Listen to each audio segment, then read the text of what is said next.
El siguiente programa es para todas las edades. No contiene escenas de sexo o violencia. Es apto para toda la familia. Cuenta con el sistema Closed Caption y es financiado con recursos del Fondo Único de TIC.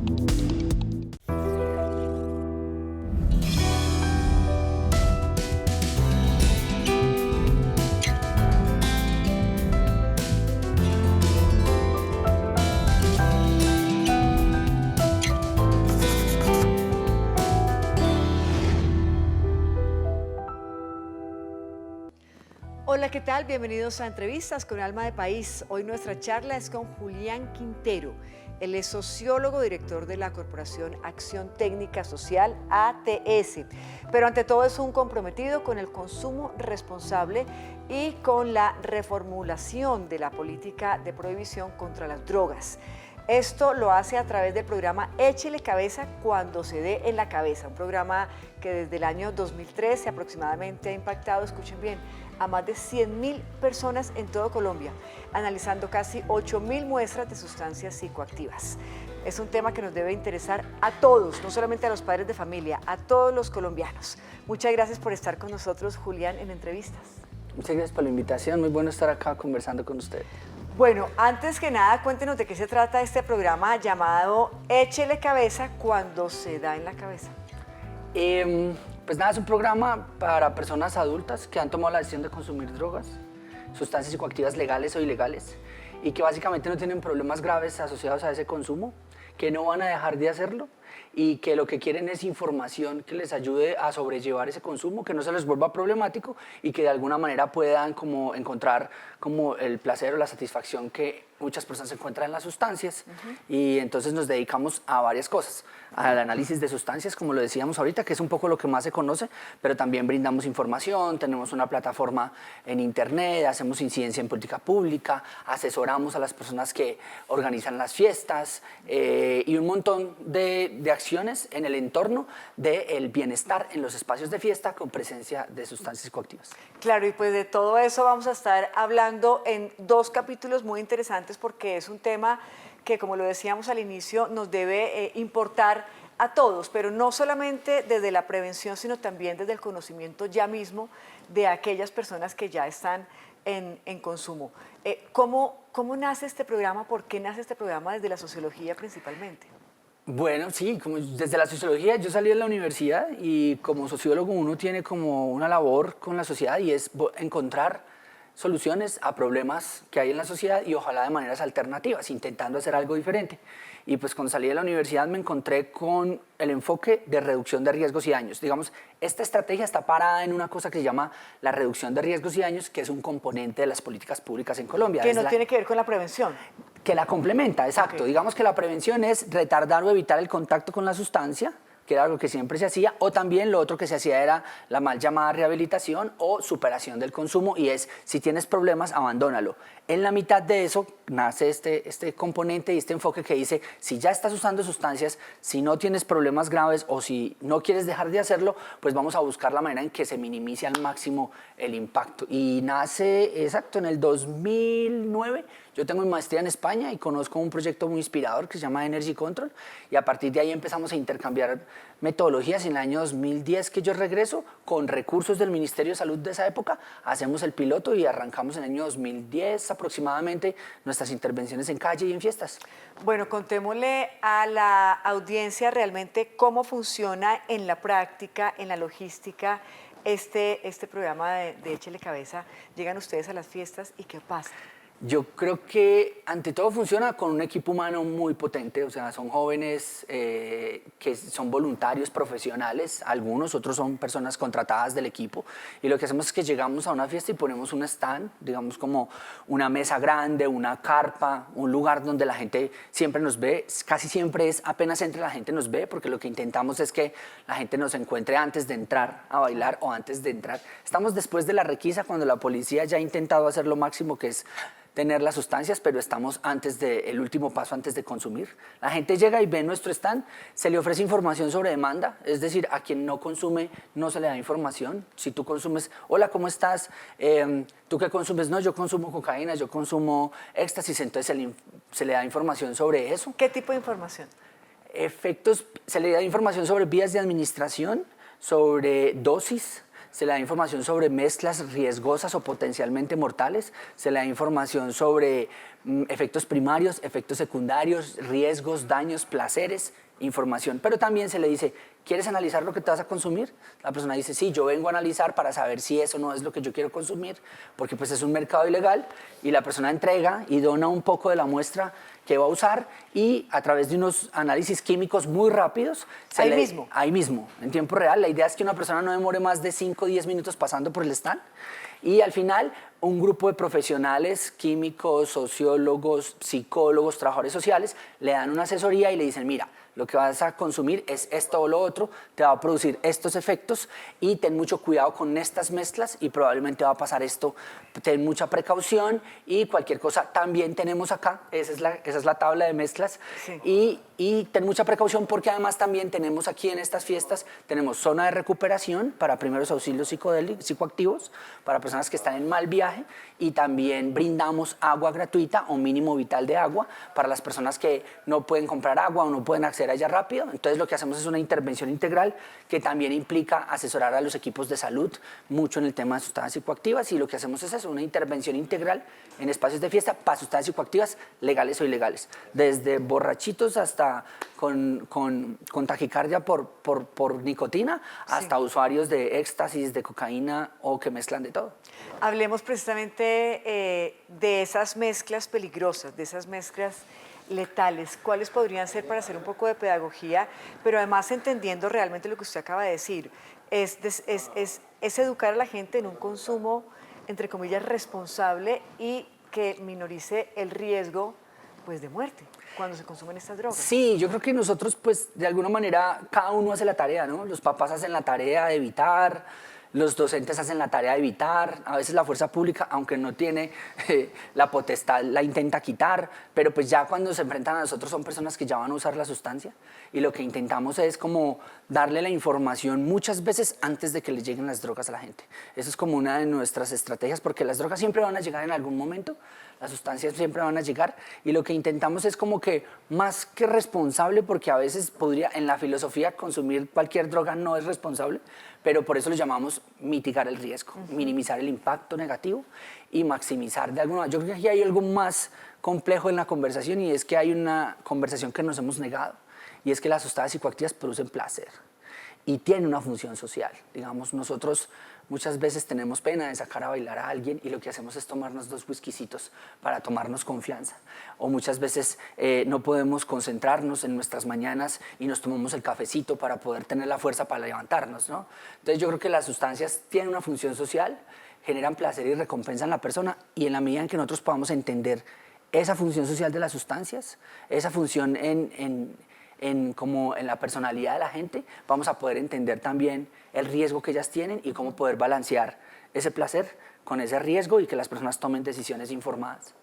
Hablemos prácticamente de sustancias letales, combinaciones letales como este cuadro que estamos viendo aquí de fondo en esta gráfica, que nos dice no mezclen este con este. Sí.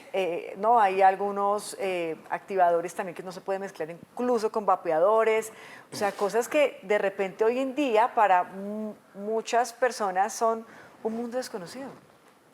Yo creo que hay una mezcla muy clásica que yo creo que hay que prestarle mucha atención, la mezcla de alcohol con medicamentos. Eso la gente lo pasa de largo, la gente no le presta atención, pero vemos muchas personas en las fiestas intoxicadas, básicamente porque estaban tomando un medicamento y les dio por tomar alcohol ese día. Creo que esa es una de las mezclas que más vemos, y sobre todo cuando se mezcla con benzodiazepinas.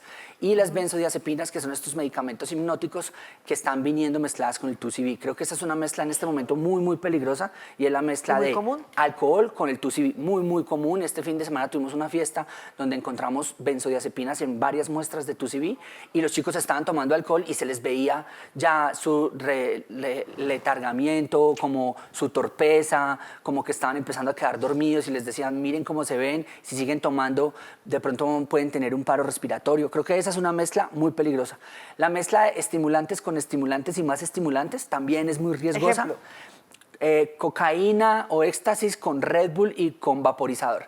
Digamos, esa mezcla es muy, muy riesgosa porque la gente empieza a acelerar su ritmo cardíaco, aumenta la temperatura, puede tener un golpe de calor y puede tener un paro cardíaco inmediatamente. Y la gente creería que el vapeador es, entre comillas, inofensivo. Exacto, claro, el vapeador huele rico y es inofensivo, pero no se le olvide que es nicotina. La nicotina es un estimulante. Acelera el corazón. Acelera el corazón. Póngale a eso también los energizantes, que todos también son estimulantes, cafeína, taurina y este tipo de cosas. Y póngale a eso un estimulante fuerte. Ni siquiera quite la cocaína, póngale tinto a eso. Y con esos 3 estimulantes también es una mezcla muy, muy riesgosa. Creo que hay una mezcla que es clasiquísima en el tema de los primíparos, sobre todo, que es mezclar alcohol con cannabis, o sea, lo que llaman emborrachar la traba. Sí. O trabar la borrachera, perdón, que la gente empieza a tomar marihuana alcohol. Y alcohol. Exacto, la gente empieza a tomar alcohol y nunca había visto marihuana y pasaron por ahí con un porro, se lo fumó y al piso porque le da la pálida, se le baja la tensión.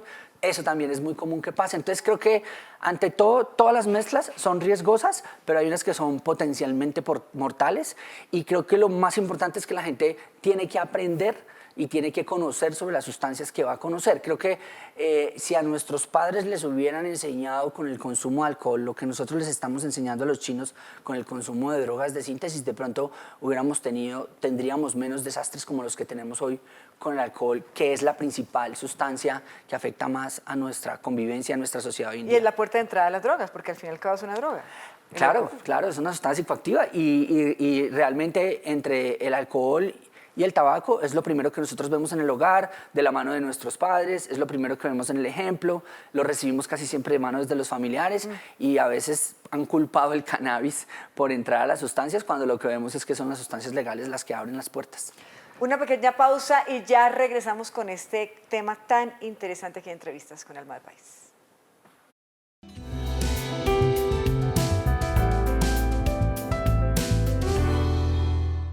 ¿Cómo combatir el narcotráfico?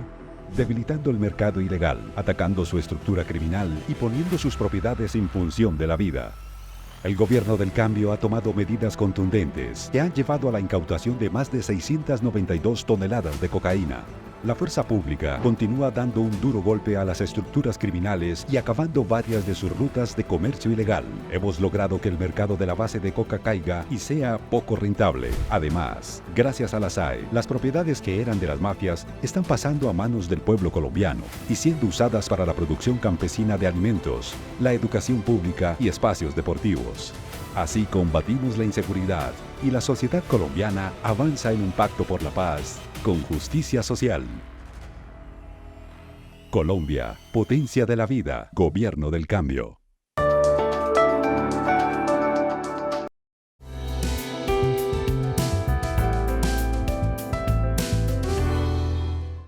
Continuamos en Entrevistas con Alma de País, hoy conversando con Julián Quintero, él es director del programa Échele Cabeza cuando se dé en la cabeza, un programa que tiene como propósito pues educar sobre el consumo responsable de drogas en Colombia.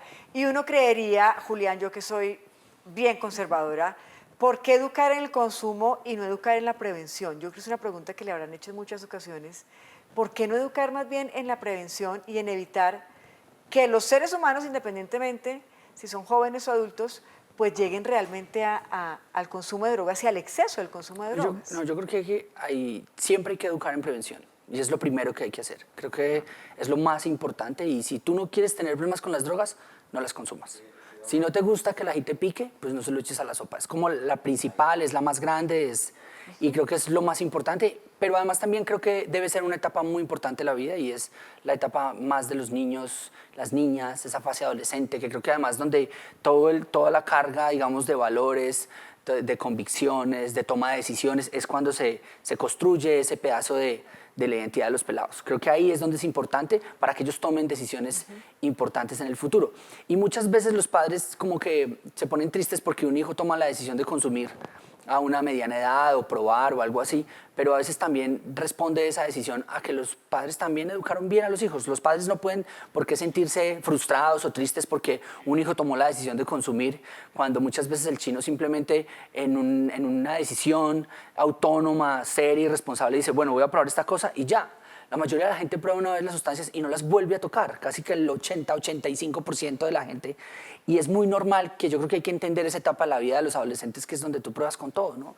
Tú pruebas con la velocidad, pruebas con el sexo, con la masturbación, con las drogas, y es ahí... Retas la vida. Exacto, y es donde, y pues tienes las ganas, tienes la pila, tienes todo, y a todos nos pasó. Entonces yo creo que no hay que entrar en pánico porque una persona tome la decisión de probar una sustancia. Creo que lo que hay que sí es hacer muy bien la prevención y que los chicos tengan la información de las sustancias antes de que lleguen las sustancias. Claro, porque también lo hablábamos en el intermedio de la pausa, y es que el desarrollo del cerebro, ¿no? La corteza frontal de los adolescentes pues no está apta precisamente para ese consumo. Entre usted más joven pruebe, tiene mayores posibilidades de quedarse y de no asumirlo, digamos, volverse un tema de adicción. ¿Cuándo se vuelve un tema de adicción? Sí, yo creo que, o sea, es claro que el cuerpo necesita un tiempo para definir y para finalizar su desarrollo, tanto cognitivo, físico, intelectual, y las sustancias psicoactivas pues actúan sobre la conciencia, ¿no? Entonces, en la medida en que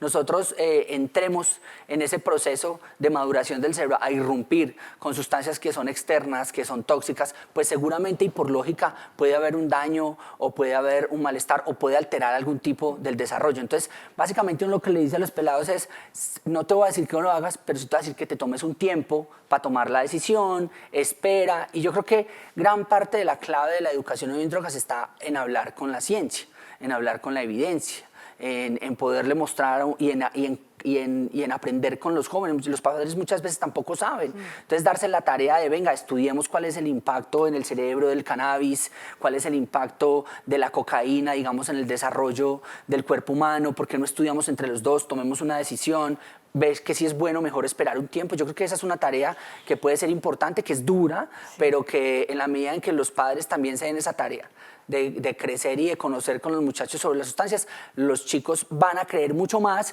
que cuando solamente les está diciendo, vas a ser un ladrón, vas a ser un vago, vas a terminar en la calle.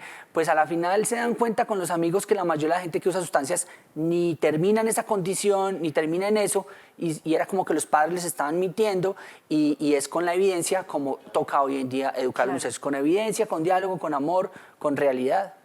¿Qué pasa en el momento en el que uno como padre coge el morral del chino y se da cuenta que hay droga ahí? ¿Cuál es la mejor actitud que uno podría tomar?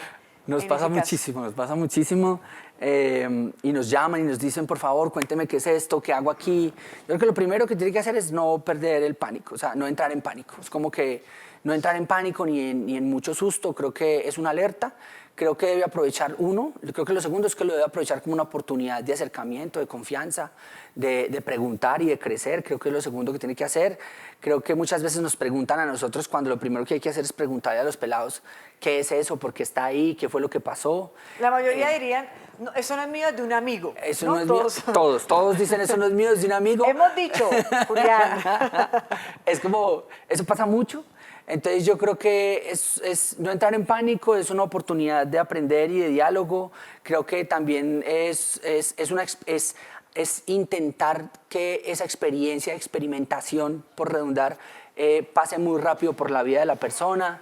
Creo que eso es como un poco la reacción primaria que hay que tener, y asesorarse de profesionales, digamos, como que preguntarle a un profesional, preguntarle a alguien que sepa de sustancias en relación con jóvenes. No son el grupo de amigas preocupadas las que pueden dar la mejor orientación, sí, como que tampoco es la moral y el pánico el que puede dar la orientación. Yo creo que esas son 4 cosas que se pueden hacer cuando eso pase.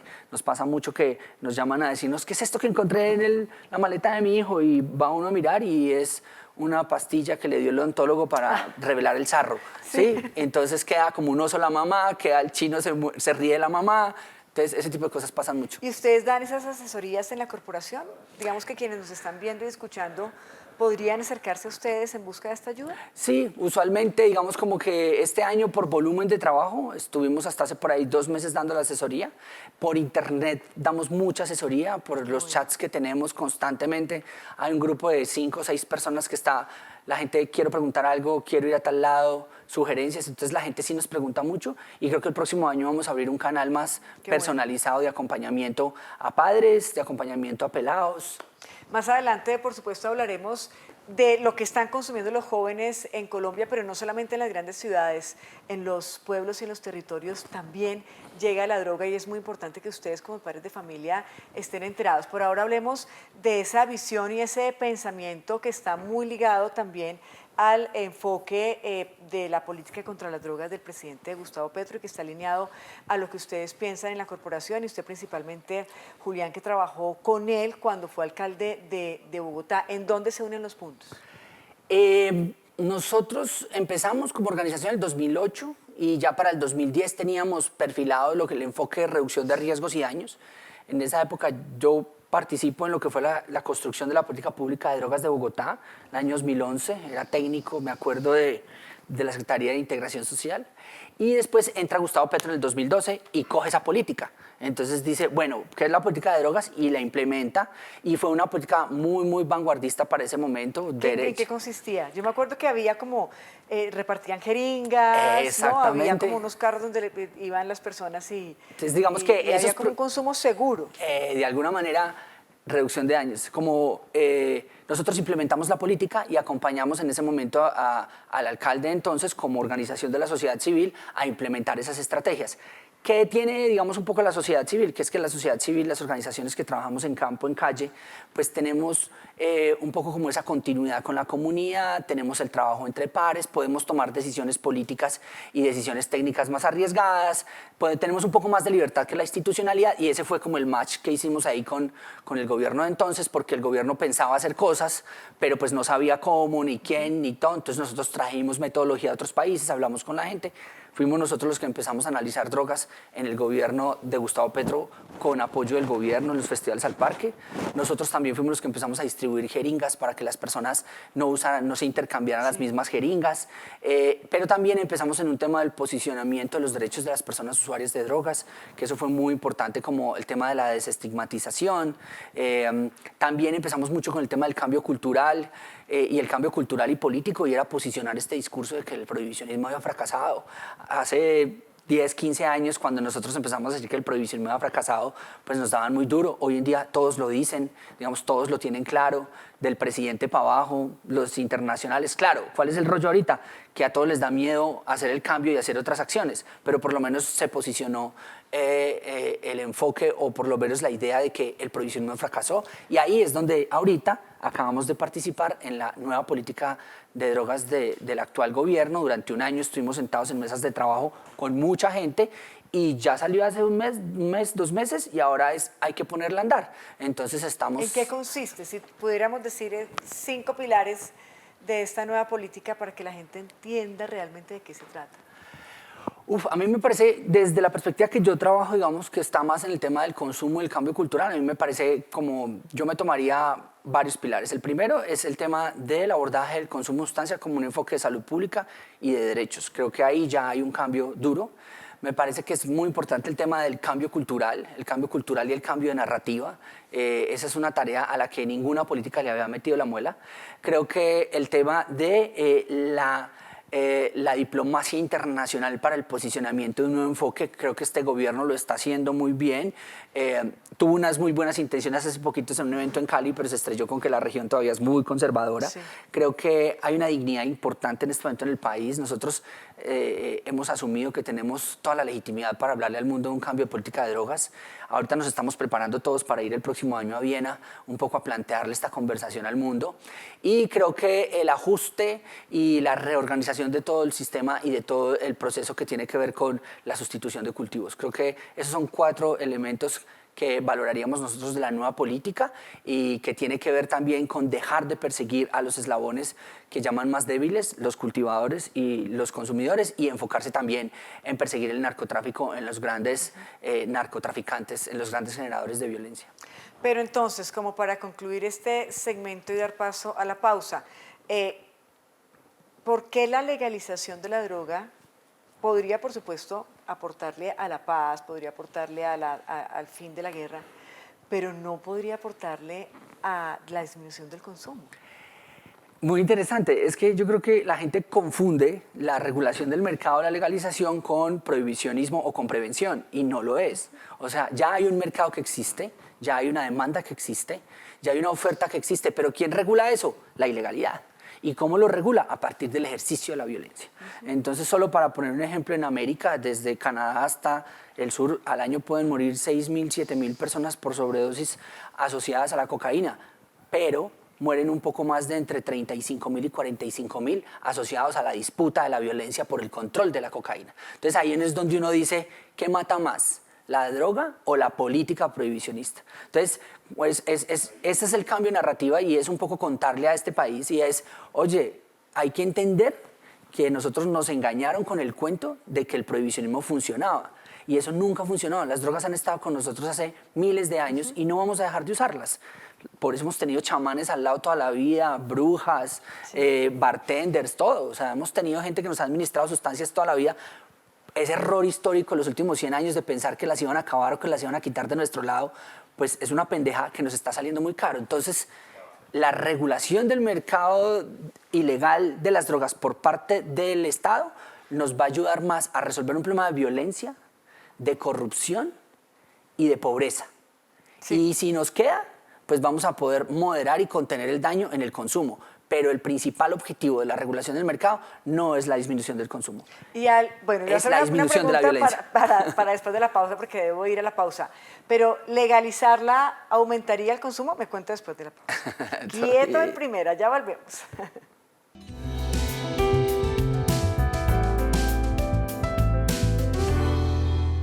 Nosotros tenemos una riqueza invaluable, la Amazonía, la selva. Nosotros no tenemos que ir a mirar el jaguar en un almanaque, lo tenemos directo. Entonces, eso es maravilloso. Entonces, ¿qué tenemos que transmitirle a nuestras comunidades? Ese amor hacia esa especie, hacerle la vida más fácil, no matarlo, pues tratemos de convivir con ellos de la mejor manera. El jaguar es un tipo de sombrilla, porque si nosotros protegemos al jaguar, se protegen indirectamente todo ahí para abajo, toda esa línea de reserva natural, de fauna. Si tú ves a un jaguar, déjalo pasar y aprende a amarlo y a mirar lo maravilloso que es. Colombia, ponte en la piel del jaguar. Colombia, potencia de la vida.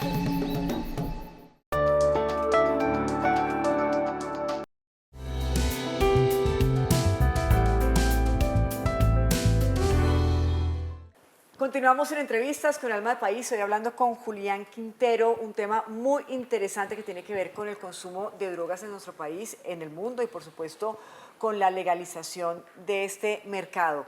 Y habíamos quedado en una pregunta que tiene que ver precisamente con la legalización de la droga y es si la legalización de la droga podría disparar el consumo.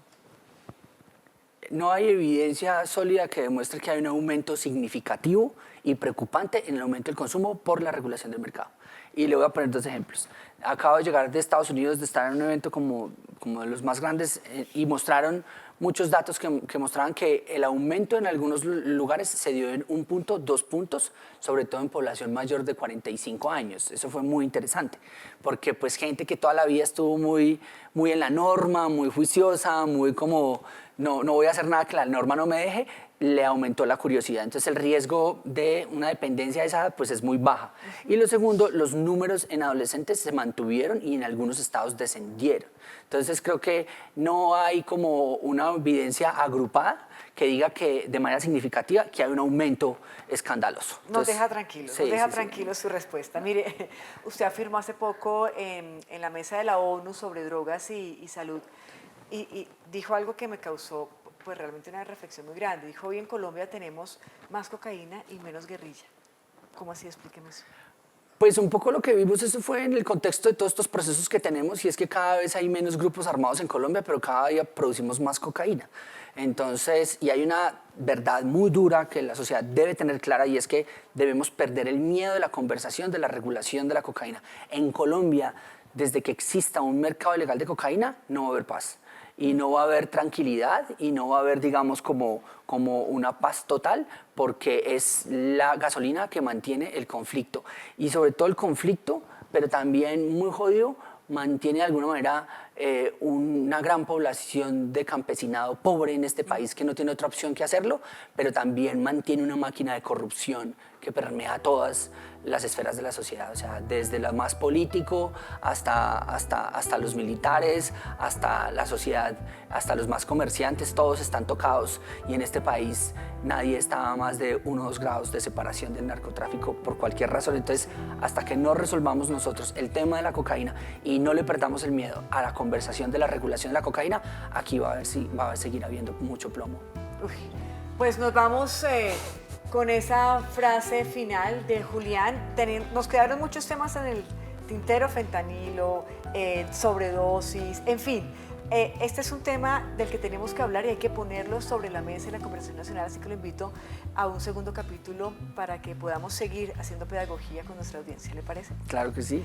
A ustedes gracias por su atención. Nos encontramos en una próxima oportunidad. Hasta pronto.